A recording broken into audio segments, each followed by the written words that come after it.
My name is Bruce Marshall. Born and raised in Ohio and ended up in Michigan, northern Michigan. And I got started with, actually, Winnie the Pooh said all good stories start in the beginning. So what happened when I got out of the service, get over the readjustment blues, they called it then, now that's referred to as PTSD. I ended up on Isle Royale with an Army buddy of mine, and I met a fellow in the lookout tower who worked there, and I met him on the trail. He invited us up to his tower, and the first thing I asked him was, "Do you get paid for this?" And he assured me he did. He worked for the Park Service, and I said, "How do I get your job?" So it's super individual, and you never know who's going to change your life, but he changed mine. So he said, "Call me between Christmas and New Year's, and I'll tell you how to fill out the application." So I applied and got a job on Isle Royale in a lookout tower and spent the summer living there. And then I applied the next year. Then I found out about the Forest Service. Somebody who worked there told me about the Forest Service. And being from Ohio, I had no idea. So I applied to the Forest Service and got hired on in Dixie, Idaho on a helitack fire crew. And we on the Nez Perce Forest along the Salmon River, and I did fires in the Payette and the Salmon. And that's where I met my first smoke jumpers. And they were crazy. They were nuts. They were really, really nuts.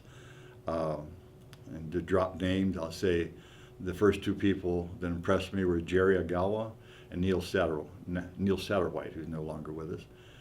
But there's a thing called the flip, and you're familiar with heads out type games. Well, they were gathering gear down in the valley, and there was a flip, and Neil lost, so he had to pack Jerry Agawa to the top of the ridge on a very hot, dry afternoon.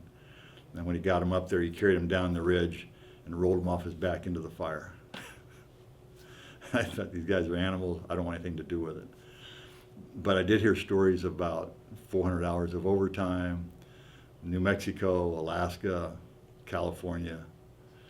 So I paid attention. And that winter in college, I ran out of money. It's amazing what a guy do for money. So I applied to be a jumper. I got accepted, and all this happened because I was a veteran, and I got extra 15 points on my application. And as much as I really did not like the military, it gave me an opportunity that I would have never had otherwise. So I accepted a position in Boise and trained there in '71. And then I was in Boise for '71, '72, and then went to Fairbanks in '73, '4, and '5. And then I decided it was time to move on and do something else. So, I know that the mountain men, they had about 25 years of exploration and opening up the West.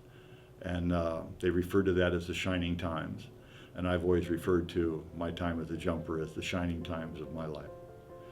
So, and I tell people I have stories I don't even believe. So.